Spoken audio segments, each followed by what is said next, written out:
கர்த்தருக்கு ஸ்தோத்திரம். நாட்கள் பொல்லாதவைகளானதால் காலத்தை பிரயோஜனப்படுத்திக் கொள்ளுங்கள். பூரண சுவிசேஷ பெந்தைகோஸ்தே சபையின் 67வது வருட கன்னியாகுமரி மாவட்ட கன்வென்ஷன். இடம் FGP சபை, சியோன் வடக்கு தெரு, மார்த்தாண்டம். நாள் 2025 ஜூன் 19 வியாழன் மாலை முதல் 22 ஞாயிறு பகல் முடிய. நேரம் தினமும் மாலை 6 மணிக்கும் காலை 9 மணிக்கும் கூட்டங்கள் ஆரம்பமாகும். தேவ செய்தியாளர்கள் பாஸ்டர் ஐ வினில் சதீஷ், FGBC தேசிய தலைவர், மற்றும் pastor J David William, FGBC Coimbatore மாவட்ட போதகர். பாடல் ஆராதனை FGBC குழுவினர். பாவத்தில் விடுதலை இல்லையா? வியாதி போராட்டமா? குடும்பத்தில் சமாதானம் இல்லையா? நீங்கள் தேடும் நிம்மதியை இயேசு தருகிறார். வாருங்கள், இக்கூட்டங்களில் பங்கு பெற்று தேவ ஆசீர்வாதம் பெற்றுக்கொள்ள அனைவரையும் அன்புடன் அழைக்கிறோம்.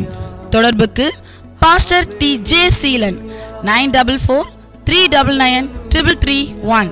இந்நிகழ்வுகள் அனைத்தும் நமது FGBC மார்த்தாண்டம் யூடியூப் சேனலில் நேரடி ஒளிபரப்பு செய்யப்படும்.